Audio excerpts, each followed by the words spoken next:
청소년 시기에 감수성이 예민한 철수라는 아이가 친구들을 자기 집에 초대를 했습니다. 집에서 같이 노는 아이들을 위해서 어머니가 떡볶이를 해주셨는데 가만히 보니까 얼굴이 이상했습니다. 왼쪽 볼이 일그러져 있었습니다.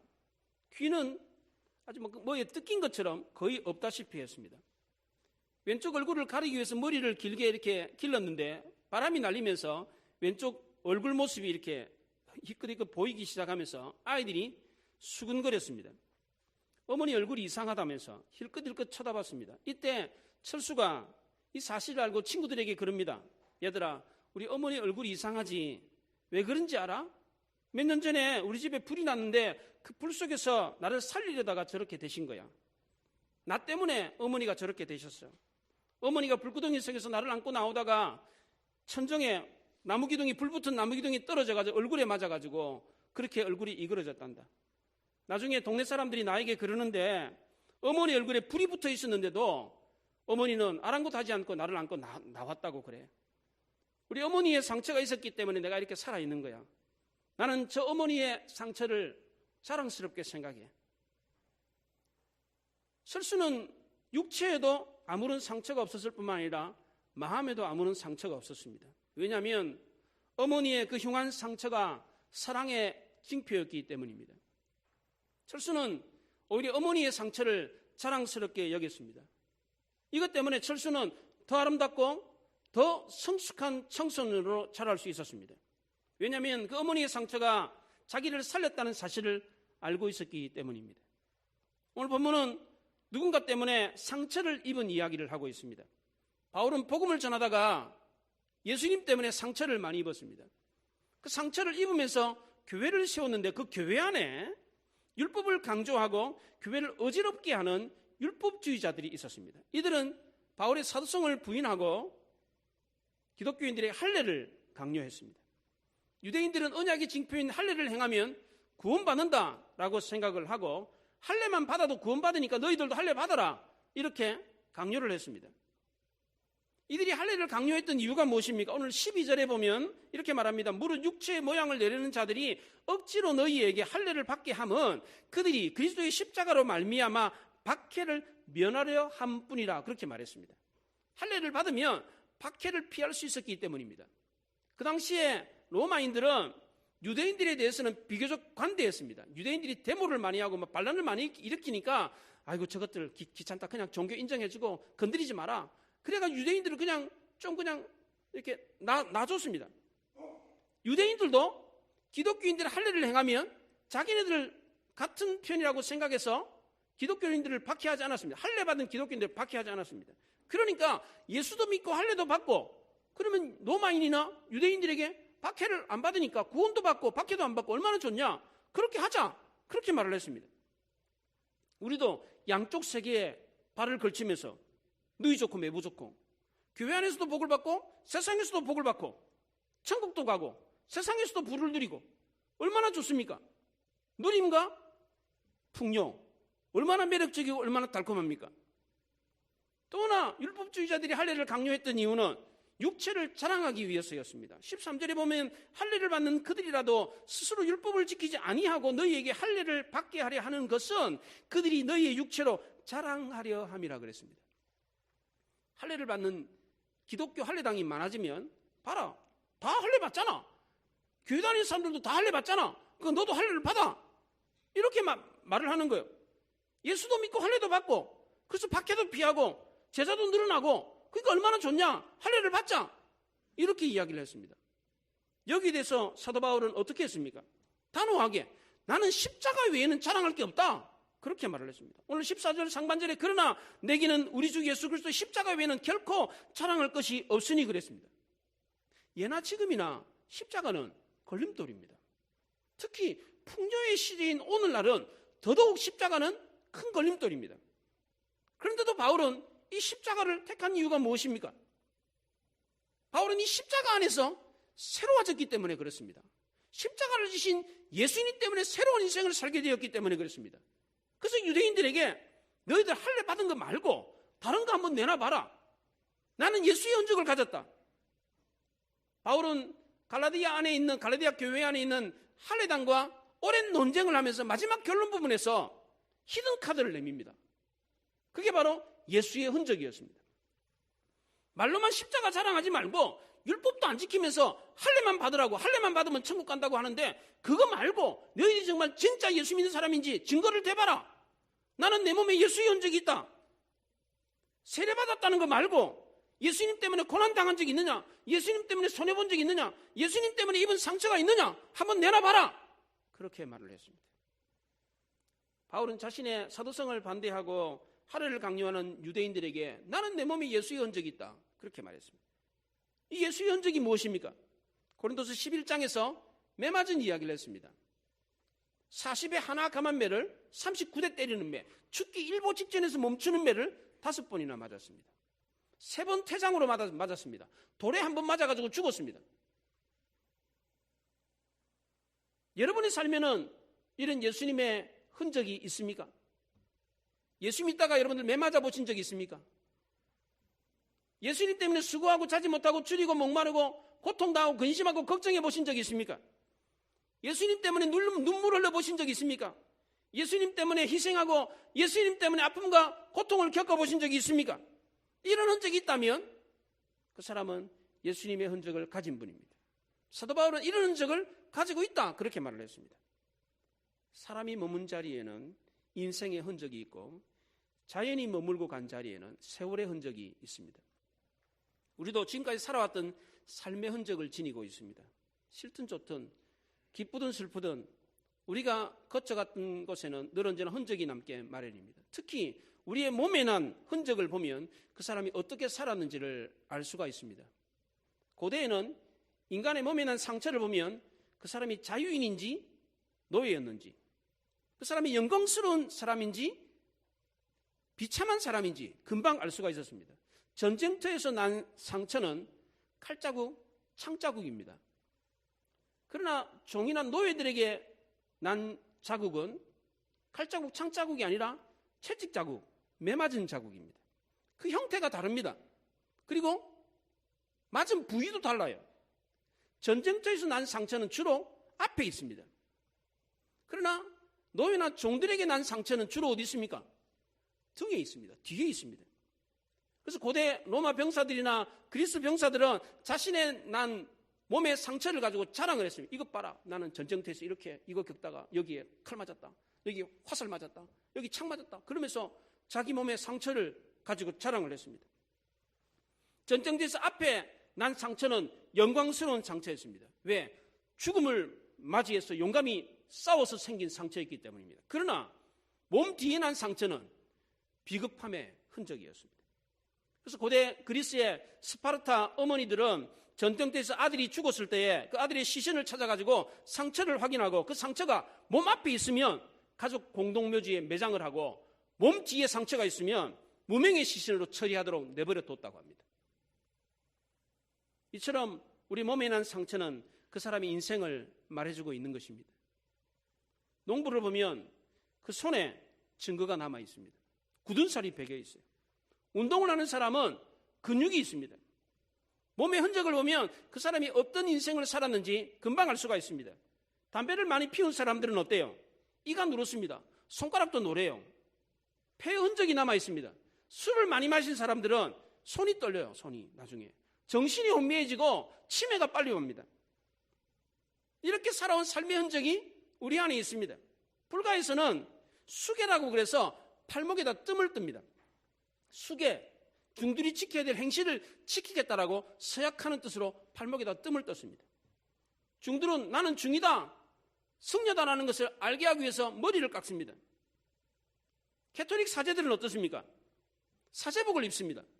신부들하고 그 수녀들 왜 쑥색 옷 있잖아요. 쑥색 옷 그런 거 입고 다녀요. 그럼 우리는 뭘로 예수 믿는 사람의 증거로 삼습니까? 그 당시에 유대인들은 할례라고 그랬습니다. 할례. 근데 바울은 뭐라 그랬습니까? 그게 아니고 우리가 예수 믿는 증거는 예수의 흔적이다 그렇게 말을 했습니다. 이 예수의 흔적은 겉으로 드러나지 않을 수도 있지만 더 선명하고 더 분명한 것이었습니다. 바울이 말하는 예수의 흔적이 무엇이었습니까? 크게 두 가지 의미가 있습니다. 첫째는 낙인이라는 겁니다. 이 흔적이라는 뜻이 스티그마인데 이 바로 낙인이라는 뜻입니다. 말이나 소나 돼지의 그 엉덩짝에다가 인두를 찢어가지고 이렇게 지지는 그 자국, 그게 내 소유라는 겁니다. 내 거라는 것입니다. 바울에게도 이런 낙인이 있었습니다. 바울은 예수님의 종이었습니다. 예수님의 것이었습니다. 우리도 마찬가지입니다. 우리에게도 이런 낙인이 있습니다. 우리도 예수님의 종이고 하나님의 자녀인 것입니다. 두 번째, 이 흔적은 예수님 때문에 겪었던 상처입니다. 예수님 때문에 겪었던 아픔과 고통입니다. 이런 분들이 있습니다. 목사님, 저는 예수님 때문에 눈물 많이 흘렸습니다. 예수님 때문에 아픔과 상처를 너무너무 많이 겪었습니다. 그런데 이런 분들 가운데 엄격하게 따져보면 예수님 때문이 아니라 자기 고집 때문에 다른 사람과 화합하지 못해가지고 상처를 입은 경우가 너무너무 많습니다. 정말 예수님 때문에 눈물 흘리고 고통당하고 상처를 입은 사람은 자기 입으로 이런 말 하지 않습니다. 속으로 삭힙니다. 지금 당하고 있고 앞으로 그런 일을 당해도 남들에게 자기 아픔을 떠버리지 않습니다. 찬송가 372장에 그 누가 나의 괴로움 알며 그 누가 나의 슬픔 알까? 주밖에 누가 알아주랴. 영광 할렐루야. 내 아픔과 슬픔과 고통을 다른 사람이 몰라도 주님만 알아준다면 나는 영광 할렐루야 찬송할 수 있다는 것입니다. 정말 주님 때문에 눈물 흘리고 고통당하고 상처를 입은 사람은 사람들에게 호소하지 않습니다. 사람들에게 나 이거 알아달라 그렇게 말하지 않습니다. 하나님께 나아갑니다. 사람 앞에 가봐야 위로를 받을 수도 없고 알아주지도 않습니다. 그런데 굳이 사람으로부터 위로를 받으려고 사람에게 알아달라고 한다면 정말 그 사람이 받은 상처와 아픔은 다시 한번 생각해 봐야 됩니다. 내가 정말 예수님 때문에 받은 상처인가? 다시 한번 생각해 봐야 됩니다. 정말 예수님 때문에 받은 상처를 입은 사람은 사람들에게 떠버리지 않습니다. 나에게 알아달라 그렇게 말하지 않는다는 것입니다. 그런데 사도 바울은 고린도서 11장에서 자기 아픔과 상처를 고린도 성도들한테 이야기했어요. 이게 뭡니까 그러면? 알아달라는 겁니까? 내가 40에 하나 감암에 5번 맞아가지고 죽을 뻔한 게 5번이나 죽을 뻔했다. 돌에 한 번 맞아가지고 죽고 태장으로 3번 맞았다. 이거 말하면서 내가 이렇게 열심히 복음 전하다가 고통을 당했다. 나 좀 알아달라. 내가 이렇게 열심히 하나님 일을 했다. 이거 알아달라. 이런 뜻입니까? 그렇지 않습니다.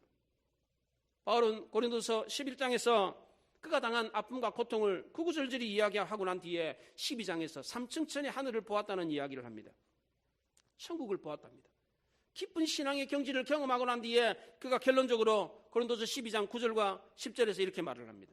나의 여러 약한 것들에 대하여 자랑하리니 이는 내가 약할 그때의 곧 강함이라 그렇게 말을 했습니다. 바울은 철저하게 자신의 약한 것을 자랑했습니다. 자기가 약했기 때문에 더 놀라운 기적을, 더 큰 은혜를 입었다는 것입니다. 바울은 자신의 잘남을 자랑한 것이 아니라 자신의 약함을 자랑했습니다. 자기의 약함을 자랑하게 되면 오히려 하나님의 강함이 드러난다는 사실을 알았기 때문입니다. 바울은 내가 죽고 그리스도가 산다라는 이야기를 여러 차례 했습니다. 나는 내 몸에 예수의 흔적이 있다 그렇게 말했습니다. 이 예수의 흔적이 무엇입니까? 예수님의 종이 되어서 예수님 때문에 당했던 고통과 상처와 아픔입니다. 바울은 이 흔적들이 무엇을 의미하는지 너무나도 잘 알고 있었습니다. 이 흔적들을 사람에게 보이고 자랑하지 않았습니다. 오히려 자신의 약함을 통해서 하나님의 영광이 드러나기를 원했습니다. 고린도서 12장 9절에 나의 여러 약한 것들에 대하여 자랑하리니 이는 그리스도의 능력이 내게 머물게 하려 함이라. 이는 내가 약할 그때고 강함이니라. 그렇게 말을 했습니다. 사도 바울은 스스로 예수님께 붙잡혔다 그렇게 말을 했습니다. 빌립보서 3장 12절에 바울은 이미 내가 얻었담도 아니요 온전히 이루었담도 아니라 오직 내가 그리스도 예수께 잡힌 바 된 것을 잡으려고 달려가노라 그렇게 말했습니다. 바울은 전에 예수 믿기 전에 예수 믿는 사람들을 붙잡아가지고 옥에 가두고 신문하고 못되게 굴었습니다. 그런데 다메섹 도상에서 예수님을 만나고 난 뒤에 180도로 달라졌습니다. 이제는 예수 믿는 사람을 붙잡는 사람이 아니라 예수님께 붙잡힌 예수님의 포로가 되었습니다. 그래서 일평생 동안 예수님께 붙잡힌 바 되어서 예수님을 따라다니면서 내가 죽고 예수가 살아야 된다. 내가 죽어야 예수가 산다. 이러면서 살았습니다. 누가 자기를 죽이려고 합니까? 누가 자기 자아를 죽이고 자기 자존심을 죽이고 싶어 합니까? 그렇잖아요. 자존심 채우고 싶어 하지. 그렇잖아요. 내가 죽어야 예수가 산다. 그러면서 다짐하면서 바울은 살았어요. 근데 이렇게 사는 사람이 누가 있습니까? 우리가 일평생 살면서 자기 자신을 죽이고 나는 오늘도 죽어야 돼. 그러면서 삽니까? 자기 자존심 죽이면서 삽니까? 그렇지 않습니다. 그런데 바울은 자기가 죽을 때에 그리스도가 산다. 그렇게 이야기했습니다. 이것이 참 행복이라고 그랬습니다. 행복은 자유인이 누리는 것입니다. 자유가 없는 사람은 행복을 누리지 못합니다. 빚에 쪼달린 사람, 경제적으로, 사회적으로, 도덕적으로, 정치적으로 누군가에 붙잡혀 있는 사람은 자유를 누리지 못해요. 여기 해방되어야지 자유가 있는 것입니다. 이런 사람이 행복한 사람입니다. 그런데 이보다 더 행복한 사람이 있습니다. 그것은 모든 자유를 스스로 버릴 줄 아는 사람입니다. 더 큰 자유를 위해서 작은 자유를 버릴 줄 아는 사람, 더 큰 자유를 위해서 스스로 매일 줄 아는 사람, 이런 사람이 진짜 행복한 사람입니다. 예수님은 누가 내게서 빼앗은 것이 아니라 내가 스스로 버리노라 그랬습니다. 십자가 누가 치라고 해서 친 게 아니라 내가 스스로 졌다 그럽니다. 나는 스스로 질 수 있는 자유를 가진 사람이다, 그렇게 말을 했습니다. 어떤 사람이 결혼할 자격이 있습니까? 한 사람에게 매이는 것이 가장 큰 행복이고 가장 큰 자유라는 것을 아는 사람입니다. 결혼은 한 사람에게 매이는 것입니다.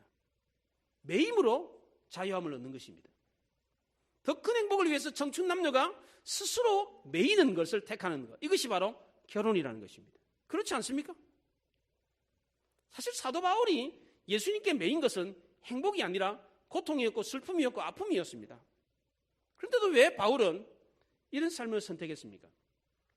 예수님 때문에 상처, 아픔과 고통을 당하는 것을 왜 선택했습니까?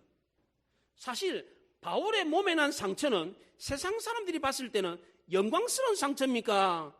비굴하고 치욕스러운 상처입니까? 바울은 주로 상처가 어디 났습니까? 배에 났습니까? 어디 났습니까? 등짝에 났습니다. 등짝에. 40에 하나 가만매 5번 맞을 때 배에 맞았습니까? 등짝에 맞았습니다. 태장으로 맞을 때 다 등에다 맞았습니다. 그 당시에 등에 상처가 나서 등에 흔적이 있는 사람들은 어떤 사람이 영광스러운 사람입니까? 그렇지 않습니다.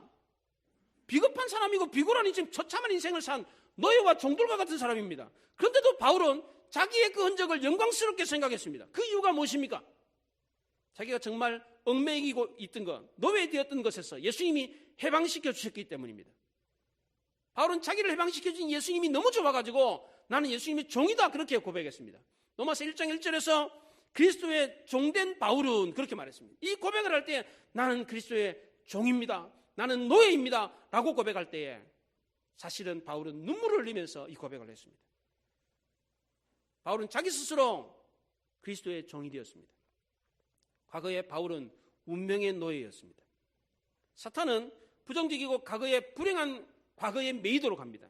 그런데 바울은 자신의 부정적인 과거, 부정적인 생각, 부정적인 의식들이 예수님의 피로 인해 가지고 말끔히 씻어지고 해방되는 것을 경험했습니다. 이 경험을 하고 난 뒤에 바울은 전혀 새로운 사람이 되었습니다. 이제는 운명의 매인 사람이 아니라 예수 그리스도께 매인 사람이 되었습니다. 이때 바울은 진정한 자유를 경험했습니다. 바울은 그의 동료 실라와 함께 빌립보에서 매를 맞은 적이 있었습니다. 오해를 받아가지고 전도를 하다가 전도했는데 전도했다는 이유로 끌려가가지고 빌립보 감옥에서 모진 고초를 당하고 매를 맞았습니다. 이때 바울은 로마 시민권자라는 것을 밝히면 매를 맞지 않을 수 있었습니다. 그 당시에 로마법에는 로마 시민권을 가진 사람은 형이 확정되기 전까지 구타를 하거나 고문을 할 수 없도록 되어 있었습니다.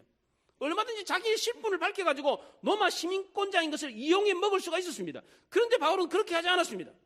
스스로 매맞기를 자처했습니다. 예수님도 마찬가지입니다. 십자가에 못 박혀 죽으실 때 예수님은 근본 하나님의 본체였고 하나님과 동등됨을 취할 것을 여기지 않으셨습니다. 십자가에 못 박히셨을 때 예수님이 하나님이셨으면 십자가의 고통을 당했겠습니까? 신인데, 신이 십자가에 지금 달려있는데 어디 함부로 사람들이 못을 받고 채찍질을 하고 비난을 할 수 있겠어요? 그냥 이쁜만 한번 싹 부풀어버리면 그냥 다 죽어버리는데. 십자가에 달리신 예수님은 하나님이 아니었습니다. 그냥 연약한 인간일 뿐이었습니다. 만약 예수님이 십자가에 달렸을 때 하나님이었다면, 하나님과 동등됨을 취할 거고 하나님과 근본된 그 하나님이었다면 어떻게 됐겠습니까? 우리 모든 인류는 다 지옥 가는 것입니다.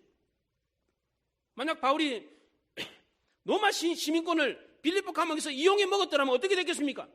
복음이 가려졌을 것입니다. 함께 감옥에 갇혔는데 다른 죄수들은 다 매맞아가지고 끙끙 앓으면서 막 고통을 당하고 있는데 바울과 실라는 간수들이 와가지고 물 떠다주고 차 한 잔 갖다주고 구신구신거리면서 뭐 필요한 거 없으세요? 막 이렇게 하면 다른 죄수들이 어떻게 보겠습니까? 그리고는 그 바울과 실라가 다른 죄수들에게 복음을 전하면 니나 믿으라, 니나. 우리는 말이야 이렇게 말이야 신분이 낮아가지고 말이야 가진 게 없어가 이렇게 매맞고 말이야 이렇게 초라하게 있는데 당신은 뭘 잘났다고 그렇게 말이야 간수들한테 말이야 설렁탕 얻어먹고 말이야 차 한잔 얻어먹고 말이야 그렇게 앉아있냐고. 그런 상황에서 복음이 전해지겠습니까? 바울은 스스로 자기를 죽임으로 다른 사람을 살리는 길을 택했습니다. 이렇게 해서 하나둘씩 얻어진 예수님의 흔적을 통해서 바울은 예수님의 은혜가 얼마나 큰지를 알아가기 시작했습니다. 예수님처럼 고통당하셨을 때에 예수님의 고통당하심이 무엇인지를 알았습니다. 예수님이 비난당하심, 예수님의 채찍에 맞으심, 예수님의 못 박히심이 무엇을 의미하는지 알았습니다. 예수님이 부활하신 이후에 제자들에게 나타나셨을 때에 어떤 모습으로 나타났습니까? 십자가에 못 박히기 전에 건강한 모습, 멀쩡한 모습으로 나타나셨습니까? 그렇지 않습니다. 손과 발에 못자국이 나져 있었습니다. 허리에 창자국이 있었습니다. 머리에는 가시 면류관을 진 자국이 있었습니다. 온몸에는 상처투성이었습니다. 왜 예수님이 상처난 모습으로 제자들에게 나타나셨습니까? 제자들은 그 상처를 보았을 때에 부활하시고 난 뒤에 살아서 돌아오신 예수님의 몸에 그 상처를 보고서 어떻게 생각했겠습니까? 그 상처를 보면서 예수님 맞네. 저 상처 때문에 나 때문에 저렇게 상처를 입으셨네. 나를 온전케 하려고 나를 구원하려고 저렇게 모든 고통을 당하셨네. 우리도 천국에 가면 그 예수님을 만나 뵙게 된다고 합니다. 근데 천국에 갔는데 예수님이 너무너무 아름다워요. 와, 빛이 나고 막 너무너무 아름다운 분을 계셔요. 그럼 어떤 생각이 들겠습니까? 우리가 천국 딱 갔는데 너무너무 아름다워. 빛이 나고 막 하얀 옷을 입고 막 너무너무 멋있는 분이에요. 그 예수님을 본다면 우리가 뭐라 그러겠어요? 이야, 예수님 멋쟁이. 역시 예수님이야. 그 아름다움에 감동할 것입니다.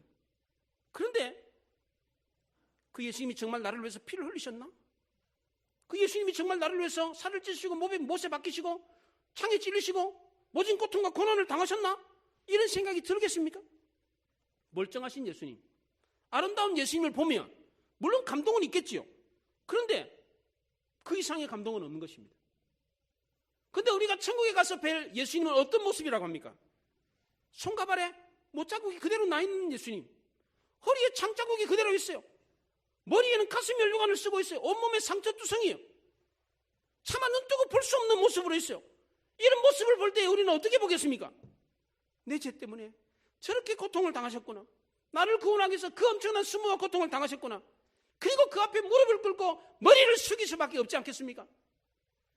근데 그 예수님 앞에, 그런 예수님을 보고 그 예수님 앞에 머리를 뻣뻣하게 들고 아무런 감동도 없이 설 수 있는 사람이 누가 있겠습니까? 천국 가면 우리는 하늘나라에서 예수님을 만나 뵙는다고 합니다. 성도들이 하늘나라에서 예수님을 보았을 때에 어떻게 보겠습니까?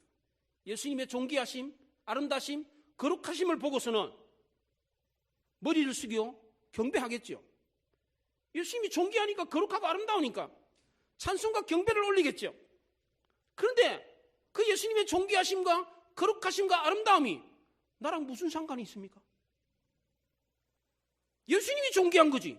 예수님이 거룩하고 예수님이 아름다운 거지. 그게 나하고 무슨 상관이 있습니까? 물론 그 아름다움과 존귀함과 거룩함이 황홀해가지고 머리를 숙이고 경배를 할 수 있겠죠. 그러나 더 이상의 감동은 없는 것입니다. 왜 우리가 천국 가면 예수님 앞에 머리를 숙일 수밖에 없고 그 감사와 감격을 할 수밖에 없습니까? 영광과 존귀 때문입니까? 예수님이 아름다운 모습으로 우리에게 나타나셨기 때문입니까? 그렇지 않습니다. 오히려 예수님이 우리를 위해서 당하셨던 그 상처와 아픔 때문입니다. 천국 가면 누가 예수님인지 어떻게 알아보겠습니까? 다 빛이 나고 막 아름다운 모습으로 다 있을 거 아니에요. 누가 예수님인지 어떻게 알아보겠어요? 뭘로 알아봅니까? 상처난 모습을 보고 알아보는 겁니다. 그 머리에 가시 면류관을 쓰신, 옆구리에 창에 찔리고 손과 발에 못이 박힌 그 예수님을 보면서 저분이시구나. 저분이 나를 위해서 2000년 전에 십자가에 못 박혀 죽으신 그 예수님이구나. 나 때문에 저렇게 손과 발에 못이 박히시고, 나 때문에 옆구리에 창에 찔리시고, 나 때문에 가시 면류관을 쓰시고 그 심한 고문과 고통을 당하셨구나. 이 예수님을 보았을 때에 그 감사와 감격은 이런 말로 표현할 수 없는 것입니다. 바울은 왜 예수님의 언적을 자기 몸에 지었는데 그것을 왜 영광스럽게 생각했습니까? 왜 자랑스럽게 생각했습니까? 왜 철수가 어머니의 상처를 왜 자랑스럽게 생각했습니까? 그 은혜를 알았기 때문입니다. 그 상처 때문에 자기가 살았기 때문입니다. 이사야서 53장 5절에 그가 찔림은 우리의 허물 때문이요 그가 상함은 우리의 죄악 때문이라. 그가 징계를 받음으로 우리는 평화를 누리고 그가 채찍에 맞음으로 우리는 나음을 입었도다. 그렇게 말했습니다. 예수님의 상처와 아픔과 고통과 그 처참함이 나를 고치기 위함이었고 나를 낫게 하기 위함이었습니다. 예수님이 피를 흘리셨기 때문에 우리가 구원받은 것입니다. 이 은혜를 알기 때문에 우리는 그분 앞에 머리를 숙일 수밖에 없는 것입니다.